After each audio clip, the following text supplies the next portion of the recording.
Our southern border is already in crisis on Democrats' watch. And on Friday, the Biden administration announced they're going to throw open the floodgates even wider. In December 2020, right before President Biden took office, he said it would be, quote, the last thing we need if we were to end up with 2 million people on our border.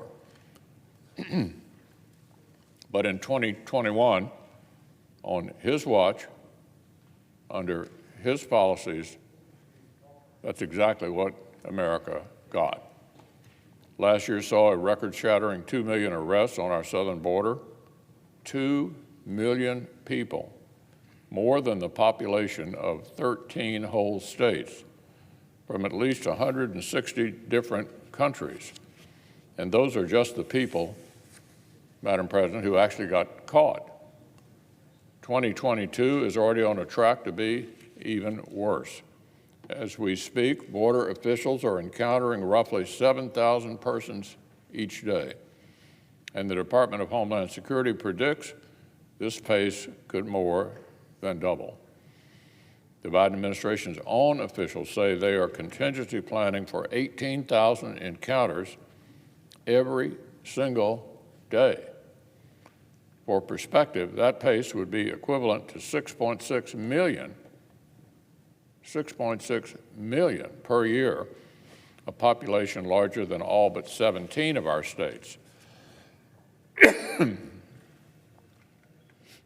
Now, thus far, the Biden administration has kept using a legal tool called Title 42, which they inherited from the prior administration because of the COVID pandemic.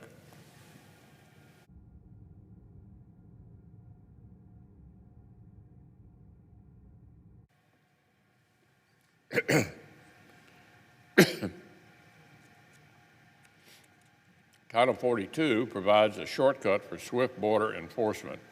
It's given the administration a fast track to turn people around as they arrive.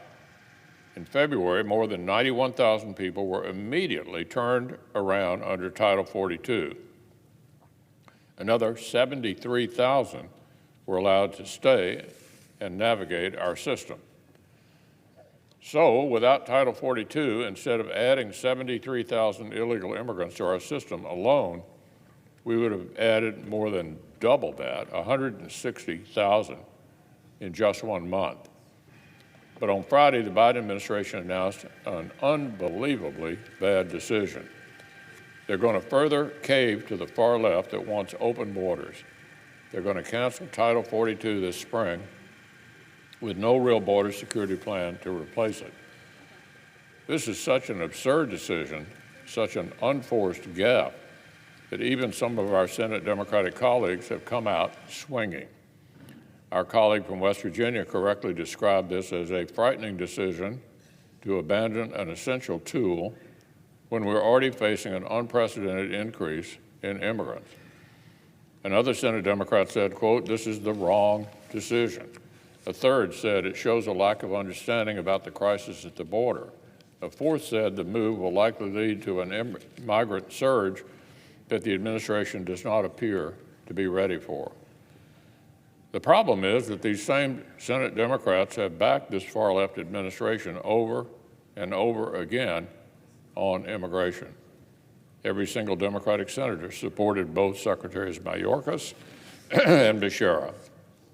Every single Democratic senator voted against preserving Remain in Mexico, voted against defunding sanctuary cities, voted against an amendment that would have funded the full enforcement of all immigration laws. And later this week, we expect every Democratic senator to vote to confirm a Supreme Court nominee who is a proven judicial activist on this very issue. Judge Jackson has gone beyond the judicial role to rewrite immigration policy from the bench and make it even more liberal. In one case, she ignored the plain text of the law to reach a more liberal outcome.